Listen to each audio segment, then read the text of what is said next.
SN Reddy గారు prime minister కూడా చేరుకున్నారు అక్కడికి. సో మరికొద్దిసేపట్లో ఇట్లాంటప్పుడు ఏం చెప్తారు? ఐ మీన్ పరామర్శించడానికి వచ్చినప్పుడు హాస్పిటల్లో సిచ్యువేషన్ వేరు, ఇలాంటి దుర్ఘటన జరిగిన ప్రదేశాలను విజిట్ చేసినప్పుడు అధికారులు ఏమి ఎక్స్ప్లెయిన్ చేయాల్సి ఉంటుంది అఫీషియల్స్కి? అంటే జరిగిన సంగతి చెప్పవలసి వస్తుంది. ఈ ప్రొబబిలిటీ మాత్రం దే కెనాట్ స్టాక్. ఓకే, ఎందుకంటే అది పబ్లిక్లో పోతే బాగుండదు. దే ఆర్ అథారిటీస్ అండ్ రేపు ఇన్వెస్టిగేషన్లో ఇంకేదైనా వీళ్ళు చెప్పింది ఒకటి వేరే వస్తే బాగుండదు. అందుకొరకు వాళ్ళ రెస్పాన్సిబిలిటీ ఇంతే. అంటే sir unfortunately this has happen like this was the circumstances it happen, అవన్నీ ఎక్స్ప్లెయిన్ చేస్తారు అంతే. ఓకే, చేస్తే ఇక ఆయన పోయి వాళ్ళను ఇప్పుడు ఇక్కడ ఏంటంటే అన్ఫార్చునేట్లీ ఎయిర్ క్రాఫ్ట్లో ఉన్న వాళ్ళు చనిపోయినారు, ఒకటే బతికిండు, కానీ బయట ఉన్న వాళ్ళు ఇంజురీ ఎక్కువైంది. అవును, దాంతో అది పెద్ద ఇదనమాట. వేరే ఎక్కడో యాక్సిడెంట్ అయ్యేది ఉంటే సాధారణంగా ఓన్లీ ఎయిర్ క్రాఫ్ట్ ప్యాసింజర్స్ వాళ్ళే ఇన్వాల్వ్ అవుతారు, బయట వాళ్ళు ఇన్వాల్వ్ కారు. ఇక్కడ బిల్డింగ్ పైన పడటము ఇది మనం రేర్ అకేషన్ గా చెప్పొచ్చా? ఇండియాలో జరిగిన ప్రమాదాలను ఒకసారి పరిశీలించినప్పుడు గతంలో ఎప్పుడు ఇలాంటి ఇన్సిడెంట్ జరిగి ఉండకపోవచ్చు, కాలేదు.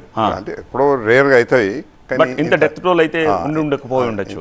ఇక్కడ అన్ఫార్చునేట్లీ ఏమైందంటే ఆ ఎయిర్ క్రాఫ్ట్ టేకాఫ్ పాతలనే వాళ్ళ యొక్క మెడికల్ కాలేజ్ వాళ్ళ హాస్టల్ ఇది ఉండి అక్కడ పడటంతో అందులో ఉన్న వాళ్ళు కూడా చనిపోయారు. ఓకే, ఈ ఘటన మరొక్కసారి ఈ ఎయిర్లైన్స్ చుట్టూ ఎయిర్పోర్ట్స్ చుట్టూ ఉండే హైట్ రిస్ట్రిక్షన్స్ లేకపోతే డైరెక్షన్స్ వీటన్నిటిని మళ్ళీ ఒక్కసారి రివ్యూ చేయాల్సిన అవసరాన్ని చూపించిందని చెప్పేసి అనుకోవచ్చా? ఉన్నవి, ఇదివరకు కూడా రెస్ట్రిక్షన్స్ ఉన్నవి, కానీ అది డిస్టెన్స్ని బట్టి ఎట్లా మనం ఎక్కువ డిస్టెన్స్ పోతుంటే అక్కడ హైట్ రెస్క్యూ చేసుకోవచ్చు. ఇప్పుడు నేను శంషాబాద్ ఎయిర్పోర్ట్ నేను సెలెక్ట్ చేసినాను, సైట్ నుంచి మొత్తం కన్స్ట్రక్షన్ కనుక I was adviser to government, I was adviser to GMR also. అయితే ఆ సైట్ని ఇట్లా సెలెక్ట్ చేసినా అంటే యూజువల్గా మన దగ్గర బిన్స్ ఈస్ట్ వెస్ట్ డైరెక్షన్లో ఉంటాయి. ఈస్ట్ వెస్ట్ డైరెక్షన్లో నేను 10 కిలోమీటర్స్ ఇటు అటు ఏం అబ్స్ట్రక్షన్ లేని ప్లేస్ చూసిన. నేను సైట్ సెలెక్షన్ చేసిన తర్వాత డిఫెన్స్ వాళ్ళు వచ్చి, సివిల్ ఏవియేషన్ వాళ్ళు వచ్చి, డీజీసీ వాళ్ళు వచ్చి, ఎయిర్పోర్ట్ అథారిటీ వాళ్ళు వచ్చి, they all appreciated. They said very nice site you have selected, there is no obstruction this side and that side at all అని అప్రిషియేట్ చేసినమాట. So that all depends. ఇప్పుడు ఏం చేసినామంటే మేము ఆ టేకాఫ్ పాత్లో ఈ ల్యాండింగ్ పాత్లో ఏ కన్స్ట్రక్షన్ రాకుండా we have passed a rule.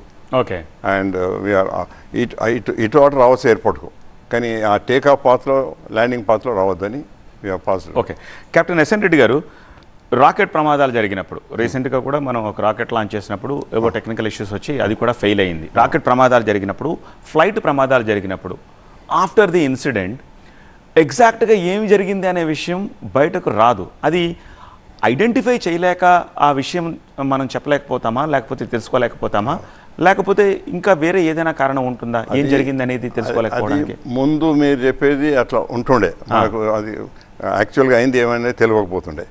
ఇప్పుడు ఈ యొక్క కాక్పిట్ వాయిస్ రికార్డర్ను ఈ డిఎఫ్డిఆర్ తోటి మనకు 90% of the facts will be able to no.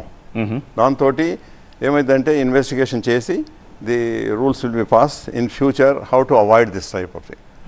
So దాన్ని బట్టి we'll issue the circulars, we'll issue the instructions how to follow in future, and they must do the additional training. లేకపోతే ఇటువంటి మీరు అన్నట్టు మన టేక్ ఆఫ్ ల్యాండింగ్ పాత్లో buildings ఉండకూడదు, ఉన్నా కానీ తక్కువ హైట్లో ఉండాలి, ఇటువంటివన్నీ వాళ్ళు రూల్స్ వస్తుంటాయి అనమాట. Okay okay captain SN Reddy garu, when it comes to the flight Boeing Dreamliner 787, such a beautiful track record it has.